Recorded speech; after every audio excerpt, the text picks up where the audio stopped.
Sophia, welcome to the show. It's finally the time for us to have the conversation. Welcome to Built Different. Thank you so much for having me. I'm so excited to be here. Yeah, it's great to have you on the show. And we've known each other for a while. We've had the chance to work out together regularly, collaborate together on some fun stuff. But this is a great opportunity to really sit down with you and learn more about your story. So, the first question I love to ask everybody is really, where were you born and where'd you grow up? So, I am actually from Northern Jersey. I was born in Hackensack, and I ended up moving back to upstate New York when I was 4. So, what brought you back to upstate New York? I guess, well, you were born in New Jersey. What really brought you to upstate New York? I have a lot of family here, people who have been here their entire lives, grandparents, cousins, and everything. So, we just decided to move back. Okay. What was that really like growing up for you here? And I love asking this question because I grew up adjacent to the Capital Region community in Manchester, Vermont. So I would come to Albany for River Rat. I'm old enough to go to River Rats games. Remember what that was like. But for a lot of people who grew up here, there's a very specific vibe that I feel like they have. So what was that really like for you growing up here?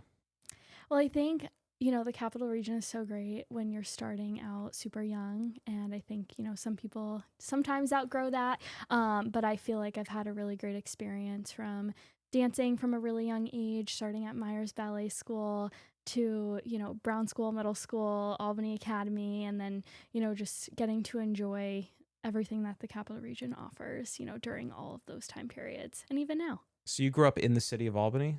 I grew up in Scotia. In Scotia, So, okay. yeah, a little bit farther out, but generally we have to say Yeah, Albany when we're yeah. talking to the greater scheme people. Gotcha. But So, you went to Albany Academy. I don't think I knew you were a dancer. yes, I have been dancing technically since I've been 2. I started tap dancing and ballet dancing when I was very little, and then have had some injuries on and off. Had a foot injury that really held me up for a while, but I've been on and off, and I actually just made the Union College dance team, and I'll actually be teaching ballet at Barber School of the Dance in Del Mar in the fall. So I'm very excited to be kind of back in the action. Yeah, that's really So, cool. I didn't know that. I actually did some ballet as a kid myself. Fun fact. wow. Well, my logic was girls do ballet. I like girls, so let me go do ballet. It really didn't work out as simply as I thought it would might have been, but lesson learned. But let me ask you about other sports. Did you, you were a dancer, but did you play any other sports growing up as a kid?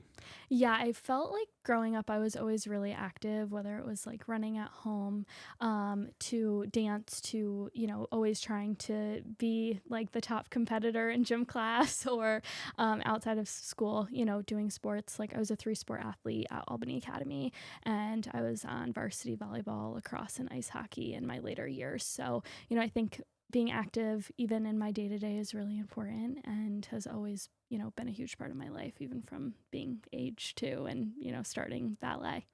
Yeah. So when you think of your friends now, I think of the people that are more my friends now because of going to group fitness environments. And I Hmm. was an athlete, but I was also an actor. I did a lot of other things. I was into politics and government. So I had different friend groups.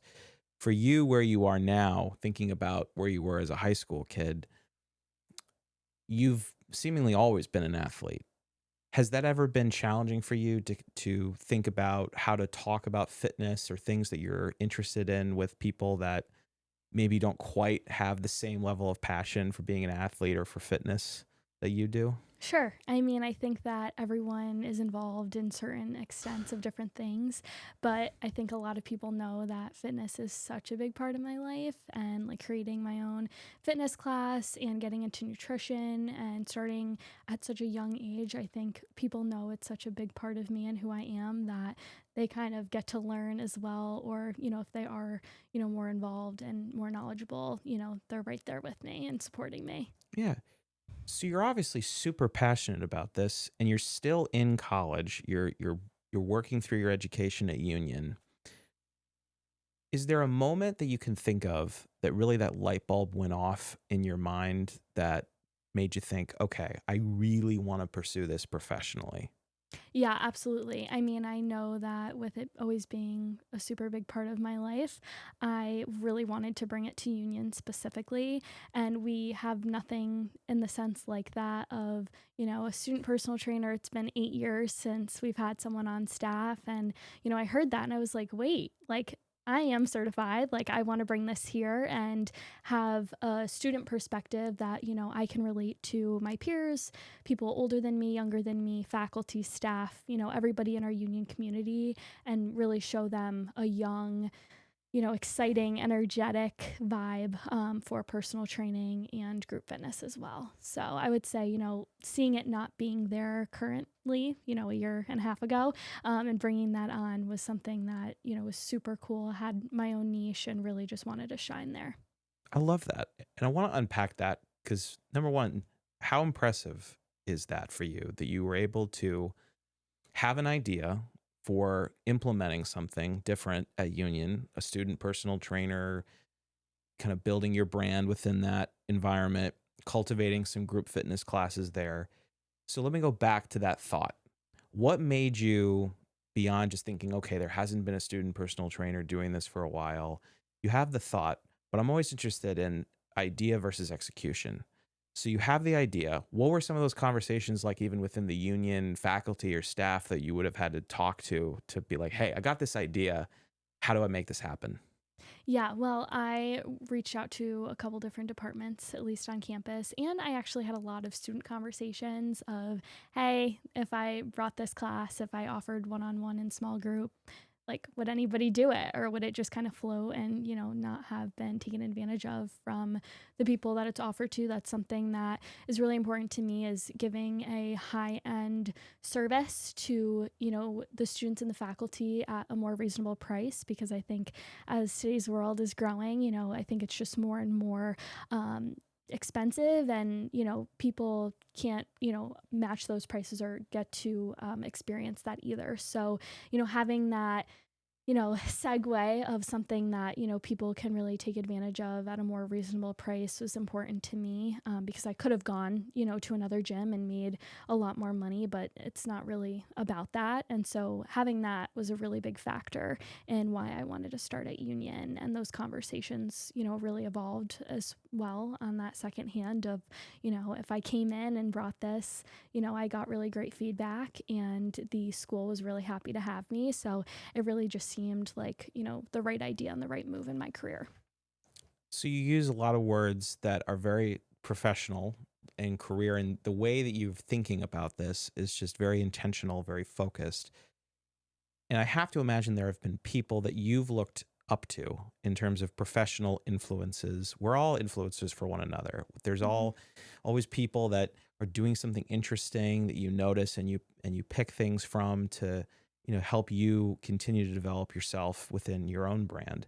So who are some of those people within fitness or wellness, or people just generally in life, that you're looking at and kind of saying they're doing some interesting things that you've kind of used to model for yourself and what you're looking to do?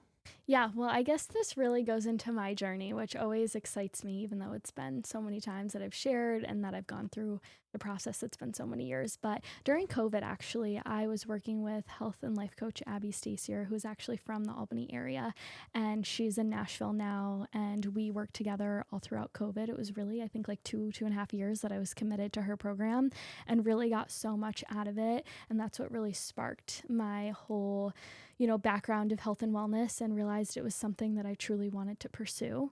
And after that, I had the healthy habits, I had the great mindset, I really worked hard, and was dedicated, and that fitness piece was missing. And I actually got in touch with one of my old teachers, Jamie Desso, plugging you right here, who is very talented and, very strong and works very hard. And I had said to her, like, where can I work out? I've had this, half of the puzzle fixed and pieced together. This is kind of the separate part. Where should I go? What should I do? And she had recommended metabolic, and I can't believe it's been like 5 years. It's been a very long time. And that was really that next step for me that really made me fall in love. I give so much credit to every single trainer that I've had, and Matt and everybody, because they've, helped and supported me through 5 years almost now of, hard work and dedication and so many things. So I would say, on that fitness piece, it was there. I really look up to everybody there and, always appreciate their guidance. And additionally, Maria Kent, her and I have gotten pretty close, and she's become a great mentor of mine that I can always ask questions to from a nutrition standpoint to, anything in terms of working out, and anything in between, even personally. So I appreciate her quite a bit as well. I think I know pretty much everybody you just mentioned. So that's a good group of people to be influenced from. I want to unpack a lot of that though. So you talked about first this health and wellness kind of class or coach that you had. Mhm. A lot of people talk about health and wellness coaching, and it looks radically different depending on what type of person you're dealing with. So, what were some of the specific things that you were doing with that coach that really helped you? Yeah, so during COVID, that was a time that everyone really had to shut down. We were all at home, and I really wanted to focus in on how can I make the best out of these 2 years. We obviously didn't know it was going to be that long, but however long this is going to be, I really want to get the most out of it. So I had worked with her. We had weekly calls, and it was a lot of maturing and a lot of mindset change. I was always very positive growing up, and so it wasn't really that, but it was like, how can I be more intentional, especially around, wellness and, working on, any way to get better and be my best self. That's something every day that I try to do, whether it's like listening to podcasts. That was like one big recommendation that she had. She actually has her own podcast. So that was often listened for me, but also working on numerous like setup factors of like really how can I make this transition, into college and into life with like nutrition and, the beginning stages of working out, but also like, that mindset switch of, how can I really elevate and be my best self? So we had spent a lot of time, working on that and growing as an individual. Is it hard for you to have some of those conversations about those experiences with other people your own age? I have to imagine that you're thinking about these things in a very different way compared Mhm. to the average 21-year-old. You're because you just turned 21. Yes, We just were for yeah, 21. we worked out together for your 21st birthday Yes. at Metabolic Glenville. Shout out to Michaela who coached Yes. us up for that. Uh, but is that ever difficult for you? Because I just can't imagine that that can be potentially pretty isolating. The way that you're thinking about this has got to be way beyond the average 21-year-old. Yes, definitely. I will say I've had to grow up pretty quick with just my setup of life, and that does have its pros and cons. But for a pro, for sure, I think it's really set me apart. Not that it's a competition, but that it's just naturally kind of steered that way. And the fact that I am very appreciative of every opportunity and try to make the best out of it. But definitely, I think that there's a lack of where we are, parties or whatever it is, and I'm there at, on my birthday, 21st birthday, I worked out at 7:10 the first time and, pulled a group together, weeks in advance to really try to make the best out of it. So an example just like that, but, I'm working out, very early every day and, people hear that at school and they're like, what? Like, we're sleeping until God knows what time or, on a very different schedule. So yeah, for sure. It's a totally different mindset, but I will say it's definitely set me apart and has allowed me to really just show up every day and be my best self. So let's go into metabolic. Something it's a culture, it's a community that we've both fallen in love with. You've been part of it for longer than me. But I've been able to be a part of it now for a little more than a year, and it's meant a lot to me, and I know it's meant a Mhm. lot to you, as you've just began to talk about. So let's go back to where you were on your fitness journey when you walked in the door. What did that look like when you were 16 coming in the door at Metabolic? Oh my God, I will never forget this. Shout out to Courtney West, Skylar Munson as well. She was my first coach at Metabolic in Clifton Park. I remember showing up and I was like, I'm just going to give this my best go. Very different in terms of how I work out now, I will say, in terms of getting it and, just how you're moving. And I remember I showed up 5 a.m. ready to go, and that was it. It was a totally different style of just showing up compared to now. But I gave it my best shot. With kind of it's a totally different world of really it's 45 minutes. It's not like a 2-hour practice, right? Or it's totally different setup. So totally different in terms of now, but I am very glad that I walked in those doors. How do you feel like you've grown just in your own fitness and body composition over the last 5 years through doing that consistently? I think I've grown quite a bit. I was actually thinking about that yesterday morning that I looked so different. I actually want to go back and look at pictures. But I remember, like, you know, eating has such a big factor in things as well. And so over time, that also played a really big part of trying to, hone in on that as well, because they really truly go hand in hand with one another. But I mean, even from when I started, I mean, cardio was, a little bit tough, in that kind of 45-minute, you're there, you're in and out. It's a very efficient setup compared to, like I said, practice or, other runs where you can kind of stop, you're all in it. So I would say like my body has definitely changed, and so for the better. Women all the time have talked to me about their frustrations or anxieties about looking too bulky or too muscular. And this comes up all the time with women, particularly who work out at Metabolic, just given how strength focused it is. And sometimes I know that even people's own worst critics can be women, sometimes either behind the scenes or gossiping, just like commenting on people's bodies. And guys do it too, but it's just a very loaded topic. So I wanted to ask you about that. What is your take on the whole culture of, strong is the new skinny, of Mhm. encouraging women to not be afraid of picking up weights? What's your take on all that? Yeah, well, I mean, with being a nutrition coach as well, I mean, it's something that is a part of my life, my client's life, and again, goes really hand in hand with the weights and being bulky and all of that. And I would say, like, I mean, it definitely is strong as the new skinny. It's you're there to, be confident in your own skin. And if that's, building more muscle and that's what you want to do, absolutely go for it. Something that personally I'm doing. And so I think that, I encourage every woman to go and, pick up those pair of weights and, work hard and do something that you want to do, because, you shouldn't have another woman or whoever criticizing you for any progress that you want to make, because you're there to show up and be your best self. And if you're happy that way, that's all that matters. So where does all that anxiety, frustration you feel like really come from for women about being worried that they don't want to look too muscular, too bulky? Where does really all of it come from? Because I just hear it all the time. So I wanted to ask you, as someone who is a younger woman yourself and wanting to obviously, focus on being athletic and muscular, where do you think it comes from?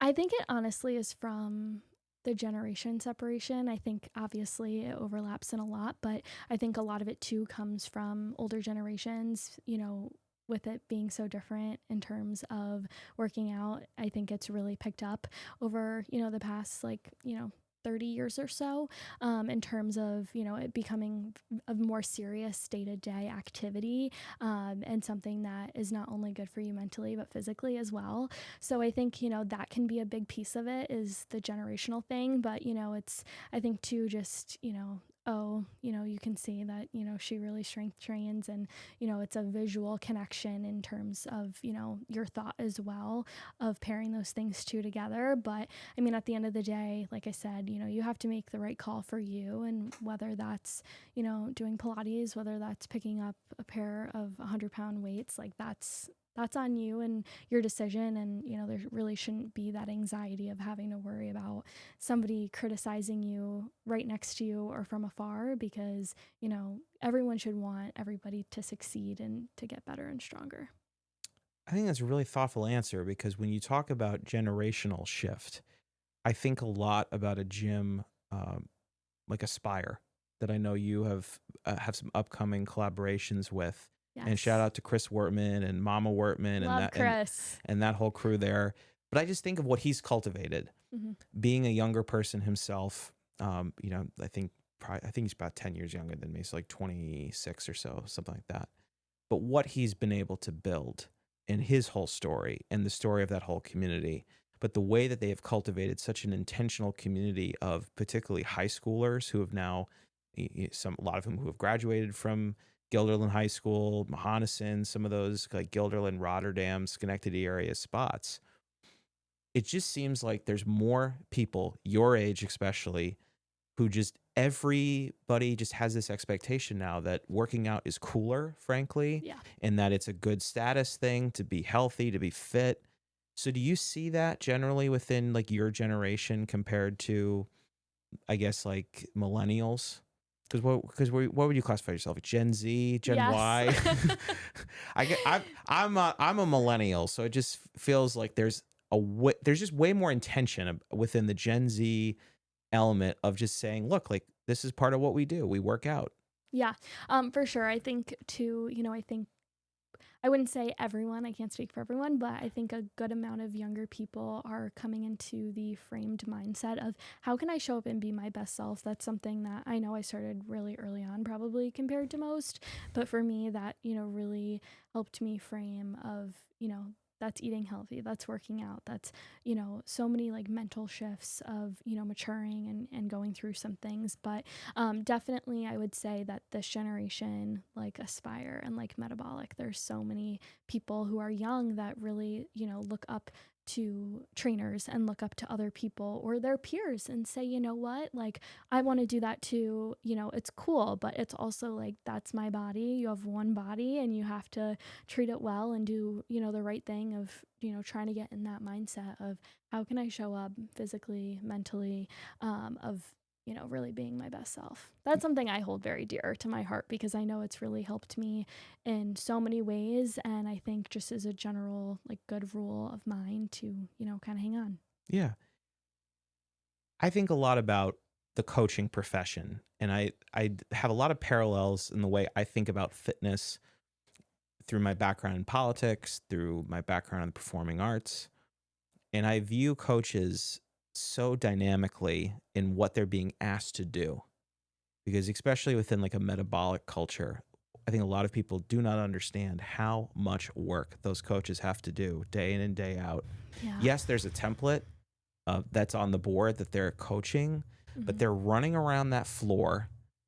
It's really personal training within a group environment. They're running around, checking in with different people, watching form.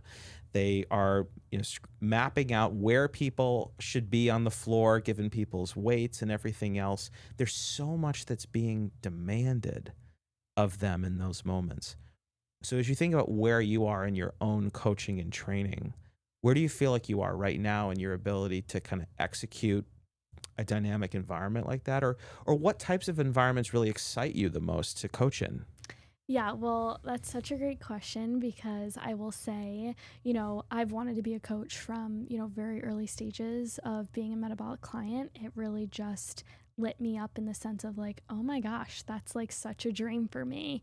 And, really stepping into that, for can't believe it, a little over a year now, has been a dream. Like it truly is like the dream job.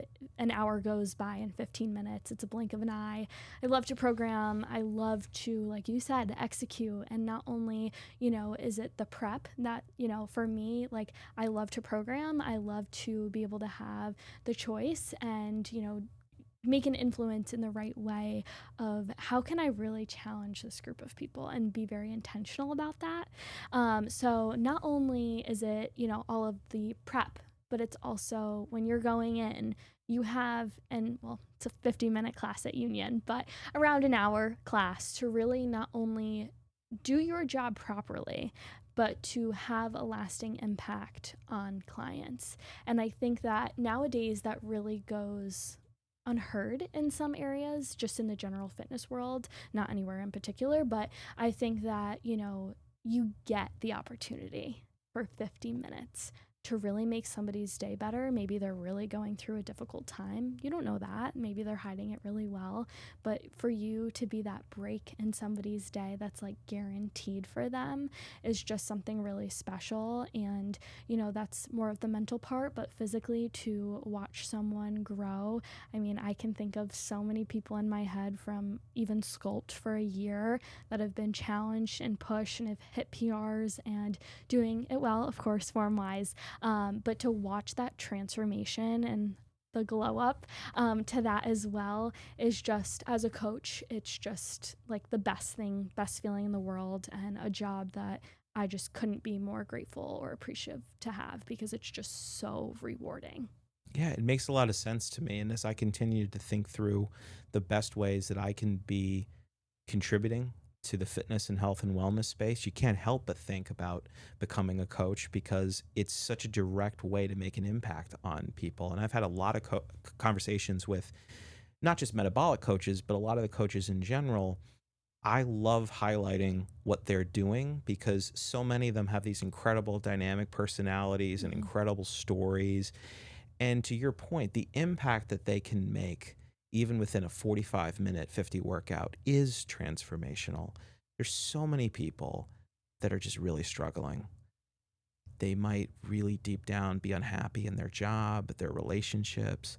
That 50 minutes is the best part of their day for a lot of people. Yep. It's what heals them, it's their mental health. That can be their therapy for certain people.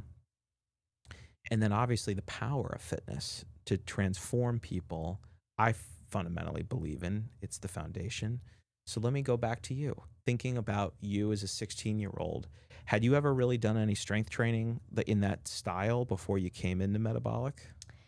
It was different. I definitely did through hockey and through other like gym setups prior, but not anything like, You played hockey too? yes. I didn't know that. Yeah, I did. I started a little late in life, but you know what? I gave it my best shot. I wasn't too great, I will be honest. But yeah, I did start early high school outside and then joined Academy's team later. What position did you play?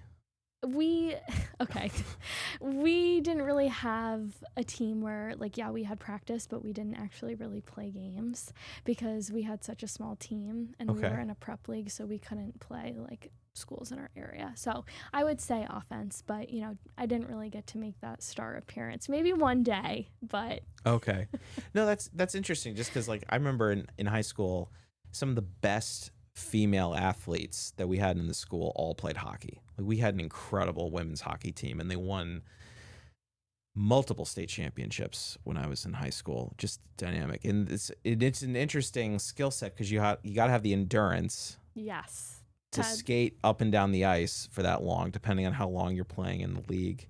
Um, but yeah, that's another connection too with like the capital region because like, we talked about the River Rats. I'm old enough, so I would go up to Glens Falls back when they were the Red Wings, like two or three kind of versions before the Thunder.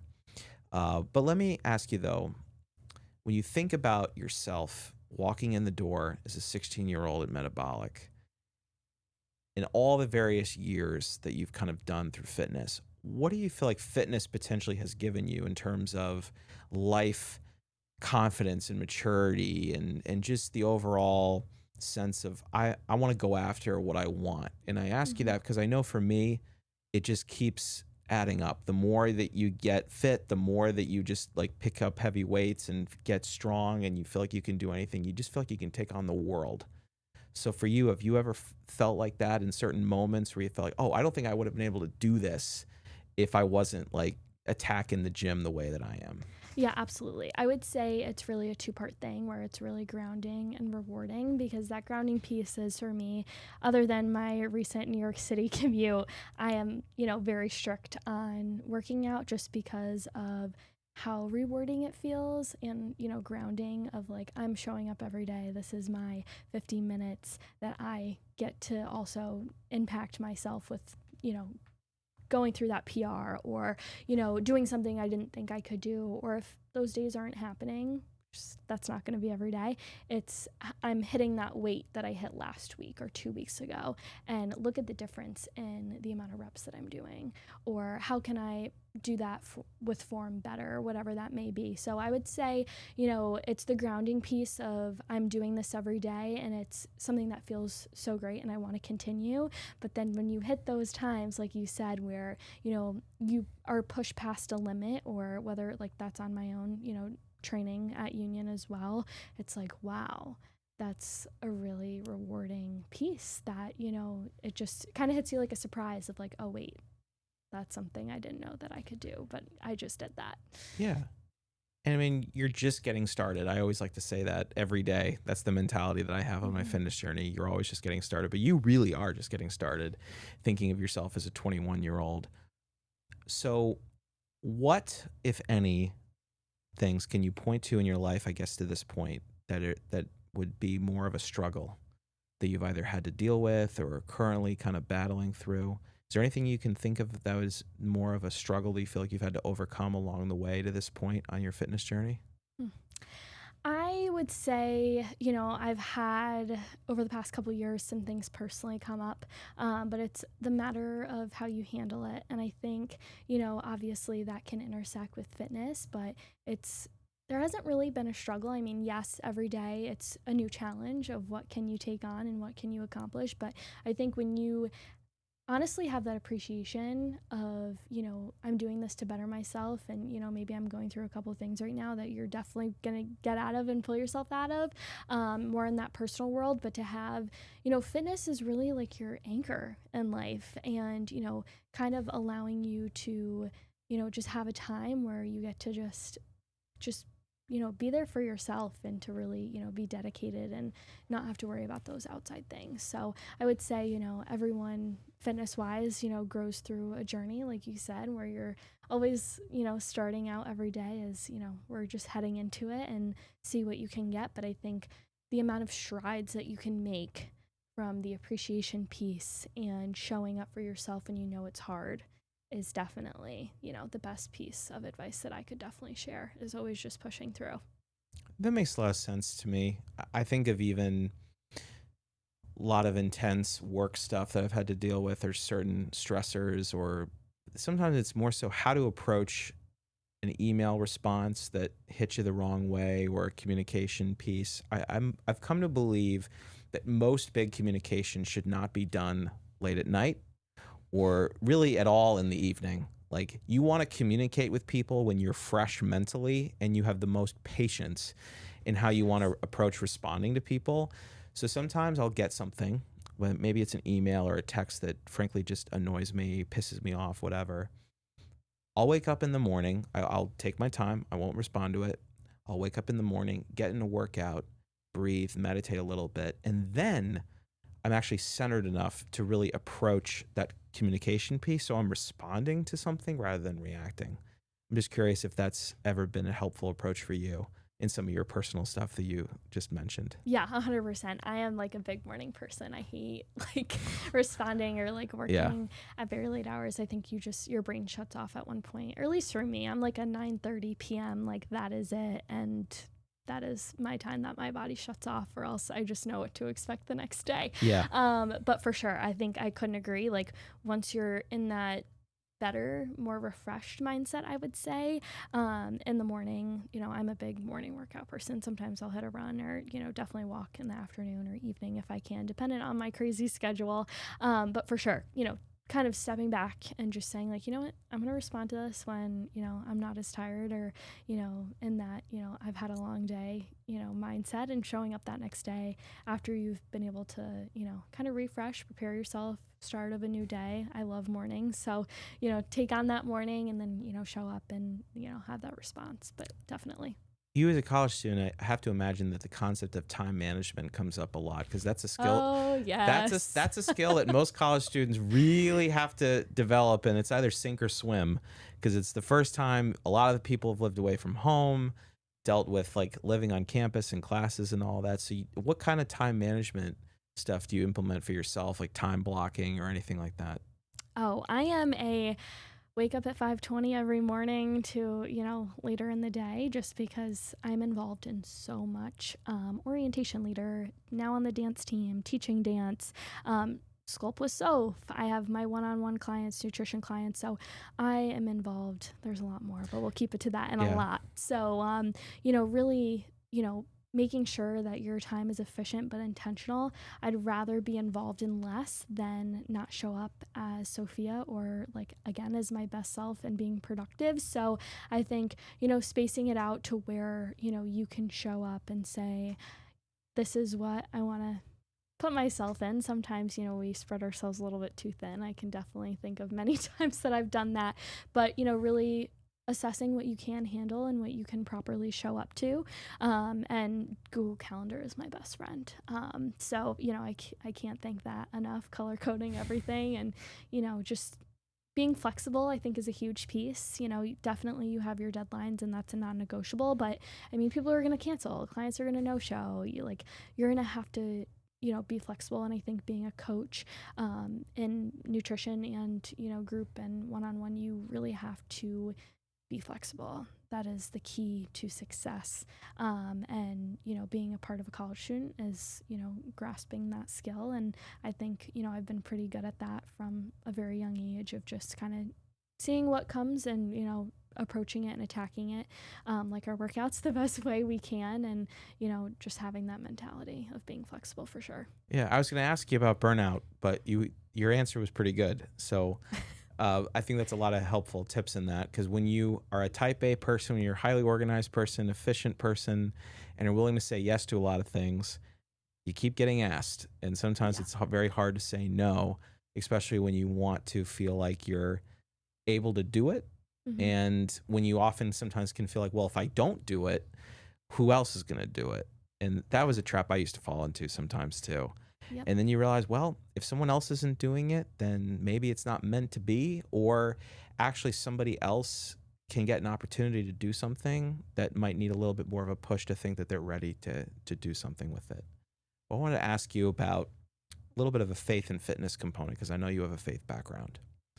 I have found with fitness, the stronger that I have been able to get physically, the more I'm able to handle emotionally, spiritually, crazy life complications. There is that real translation of the stronger you're able to just be in your body, the more you're able to be in your mind and your spirit, for me. So when you think about some of the personal stuff you alluded to and you talked about, when you really feel like in the moment, wow, I'm actually able to handle this in a way I don't know if I would have been able to handle this. The idea of, God doesn't give you more than you can handle, Hmm. but what you might get is a lot more depending on if you're able to handle it. Do you ever have those moments of reflection of just sort of being grateful to have those experiences? Oh, absolutely. I'm always told that I am so appreciative, with being telling people I appreciate them so much and, Yeah. saying I'm so grateful for them, but it truly is. And I think that stems back to such a spiritual piece for me. I think that there is such a aha moment, a refresh of, how much your life can change when you implement being involved in your religion, whatever that may be. But speaking of, I'm Christian and I go to Life Church and, have been on their host team for around 7 months and have really wanted to give back. And I think, having that appreciation and being thankful for what's around you and what you get to actively participate in. I'm involved in truly so much. I've had 2 fellowships. I've had so many opportunities present themselves, and I am trusting that it's all meant to be and that whatever comes my way, especially with this next year, with this job market and, coaching and whatever, comes my way, I think taking a moment to reflect and say, this opportunity has been, provided, it's been in front of me, you know, it's coming to me for a reason. How can I show up and really, I don't want to say attack, but how can I best take advantage of this opportunity, not only for me, but for, the others on the other end receiving. And from coaching to fellowships, I have one, starting this upcoming year in the Skeksis school districts and working with kids on their nutrition, engineering, and, a physical component. We're still focusing on, those bigger events and what that's going to be, but it's really an awe of, this came my way, yes, I applied and I worked hard, but it's really that was aligned somewhere, to that other person, but to somebody else, watching above who, is there rooting you on and, who's truly, watching over you. So, That all makes sense. I think a lot about the concept of listening to your life. Frederick Buechner is my favorite theologian. He was a family friend of ours. and he wrote a lot of great writings on faith, on art, spirituality. Listening to your life was always one of those concepts that it seemed more theoretical, but then over time has become easier to think about more practically. In fitness, especially combining yoga with strength training has been such a gift for me in that space. And I always like to talk to people about this because to be able to be fully physically present in a workout, especially like a metabolic workout, there's all these phrases that are just funny that I think sometimes if you take a step back and you like can make fun of them, like time under tension or Hmm. the mind muscle connection. Oh yeah. You can get really Yes. spiritual about it if you really want to. But it's all about to me being in the moment and being Hmm. present. And I got to imagine that is potentially challenging for you. And I wanted to ask you about this because again, you have a very strong vision for what you're looking to do in your life. The average college student, from my experience, they're like any college student. They're like, they don't really know. They're figuring it out. They're Hmm. often feeling like they're going through the motions. So, have you had moments in your life so far where you really feel like you've had to pivot at all? Where you thought you had something that you thought so strongly, this was the place, this was where I was meant to be, and then all of a sudden something happens that you didn't expect? How do you shift? How do you pivot and stay on track to that broader vision that you have for your life? Yeah, absolutely. I mean, it definitely can get tough. Like, I was a chemistry major at the start of my college career and thought I was going to be a dentist. I shadowed for 8 years prior from a very young age. I loved my dentist. I hated every other doctor, but I loved my dentist. I was like, this is what I was going to do. I got my scrubs. I shadowed every second that I could, that I had a free moment. And I walked into Salve Regina University and had a horrible chemistry experience for one professor that I had. It was a great department overall, but there was one professor that, it really was not a great environment. And I had a wake up call and I was like, you know what, this I don't think is for me anymore. It just was the beginning and it was the start. And I said, you know what, let me broaden my horizons. And I found a great major and two minors that are so vastly different from one another, still have some science in there, of course. But at the same time, you really just have to shift. And I think that can go for personal things as well, aside from, college and fitness. But I mean, you have to really just remind yourself, I have to slow down. I have to see at such a young age, there's so many opportunities. I could move anywhere in the world. I could do anything or almost any job other than a required degree. And, you really have the autonomy to step up and say, look, like this is what my life is going to be at such a vulnerable state on that flip side. So yeah, I've definitely have had those moments of where I've said, this is what my life is going to be, and I'm going to be a dentist, or you know I'm going to be involved in this, that, and whatever. And, sometimes, you just don't have that passion anymore from others' influence, or, some things in life that come up. And, you really just have to pivot and remind yourself that you're doing this for you. Like, you're showing up every day, like whether it's at the gym or whether it's coaching or whatever it may be. And again, it's there for you to be your best self. So, it's really taking that mindset of just like, okay, this isn't for me anymore. That's okay. How can I make, a greater advantage of another opportunity? It's great advice. And the idea of pivoting never stops. I mean, I can think in my life now, I've pivoted a lot and continue to pivot from a life that many people know me or knew me Hmm. as a political operative, government person for over a decade. And I have transitioned more into focusing on fitness and health and wellness, but still have an involvement within public affairs as a whole. So I think that your story of kind of pivoting from thinking, oh, I want to be a dentist, and shout out to my dentist, Zafia and Fryer. I had a great episode with them, which was so fun to learn about their story and their passion for it. But where you are now is so exciting. And I think for me, it's cool to just hear you articulate kind of where you're looking to go with your whole life as a whole. So, what are some of your big picture goals as you think about like you're going into your last year at Union and building out classes?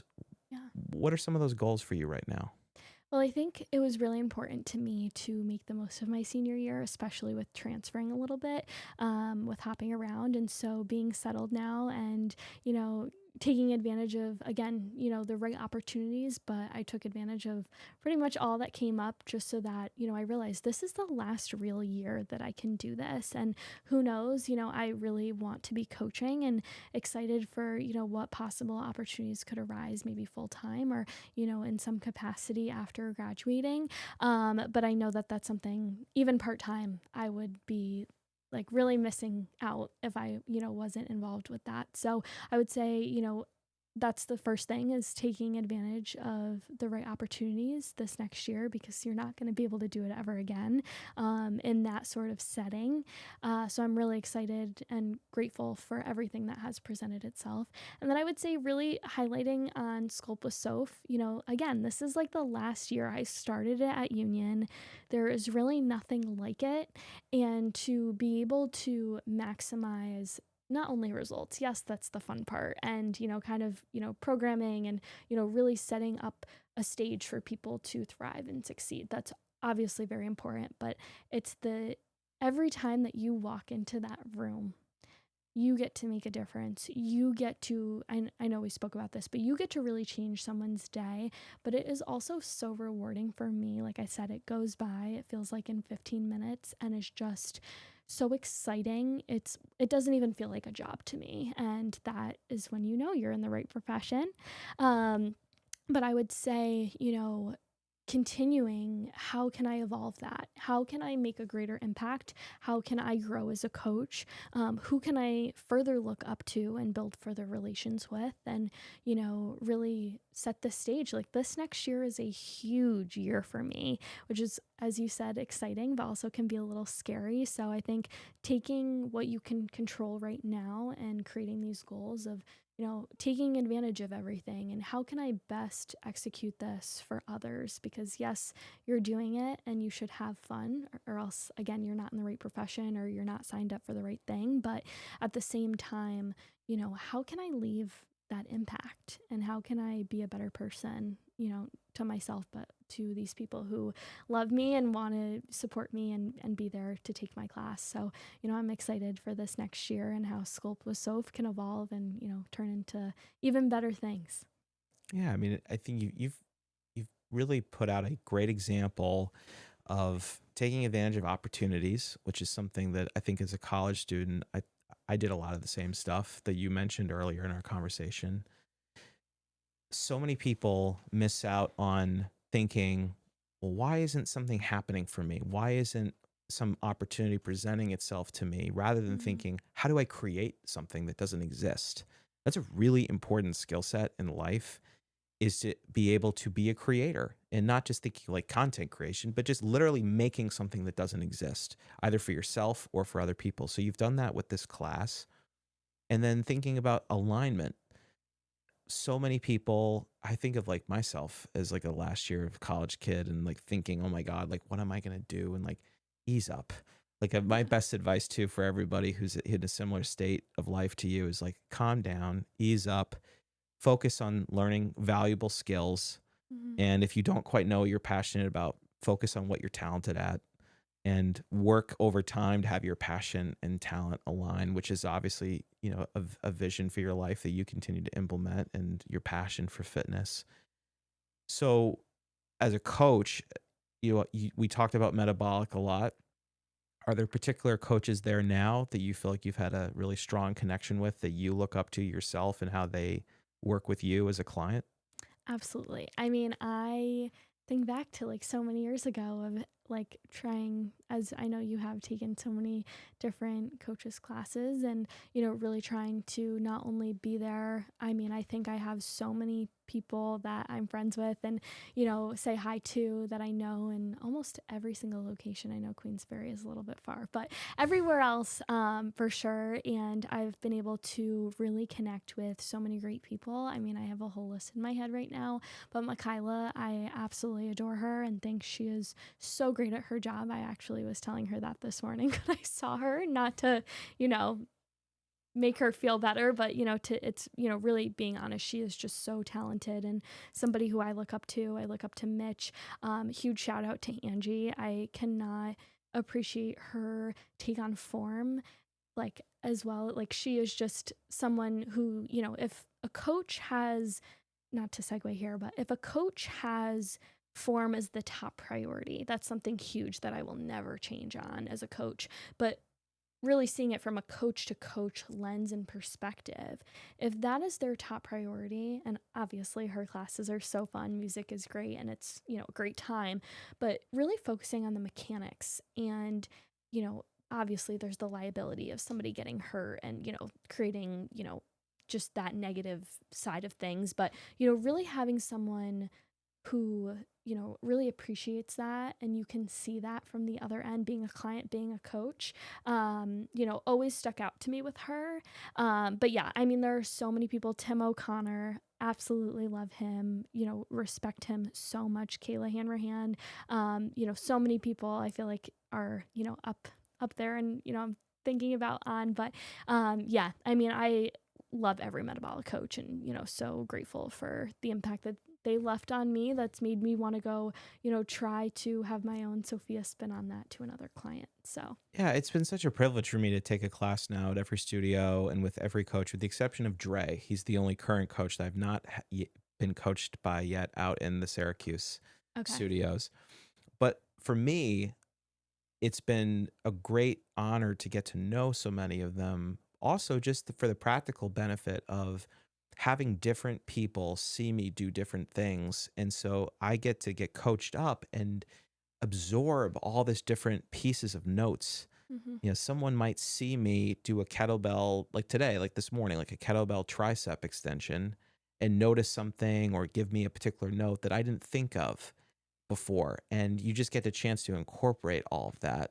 But at the same point, there's also the benefit of had that the consistency of having the same coach look at you day in and day out. So that's why it's like fun for me now with being way more consistent pretty much every day, 7-10 in the jungle, because you have Johnny, you've got Oh, Aviv and yes. Love Johnny. Drew, and you get the same people kind of noticing you, but also they get a vibe of when to push you, Yeah. of when of like what you need. It might be using some colorful language with you to push you to the next level. It might also be knowing, hey, maybe this person's dealing with something pretty intense, so I gotta lay off a little bit. Yeah. And there's a power in that relationship between a client and a coach. So for you now, working with college students, what has it really meant for you to build those relationships with your peers, with people that you get a chance to really coach? Yeah, it's huge. I mean, I am so, and I will say it a million times, so grateful that I'm in the opportunity that I get to do what I do. But it's really taking that and showing up for,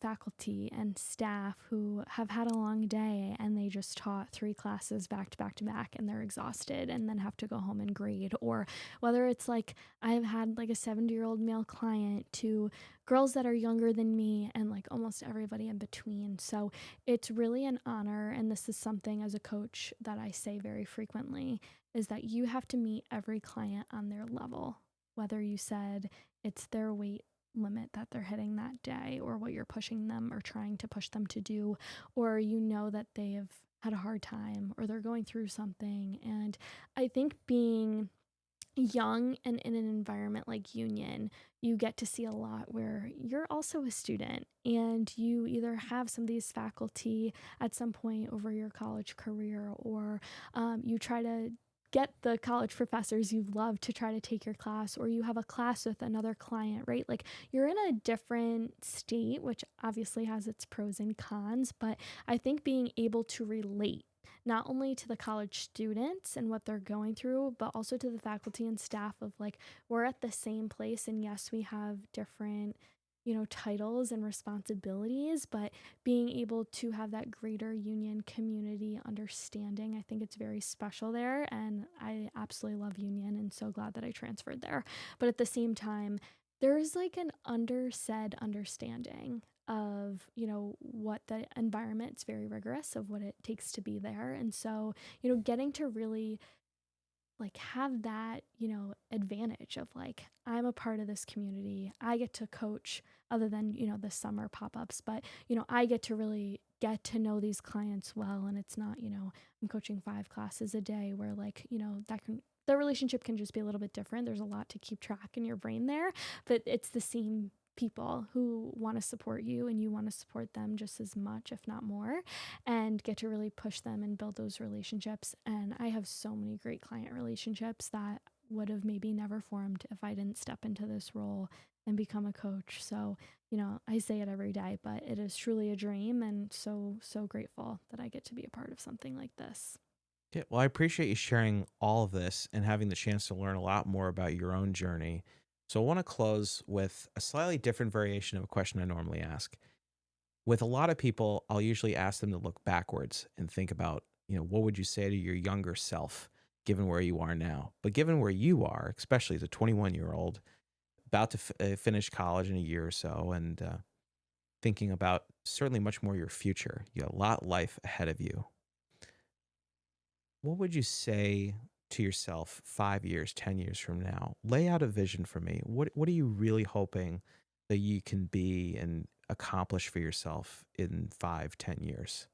Wow, that is a loaded question. I mean, I We're think coming at it. we are. I think, holding myself to a high standard is something that I don't think will ever really slip. I think it's just been engraved into just my own influence of personal values from a very young age. So, that's something for sure that I want to stick of, same mindset of how can I be my best self every day, whether that's in whatever career, but, ultimately being successful. And, that can mean a lot of different things, but really being happy in your career. And like I said before, with the day going by quickly or, a class going by in 15 minutes, it feels like that's when you're knowing that you're doing the right thing. So, you know, being successful in that way, really setting a life of a high standard and success, because I know at the root that's how I am.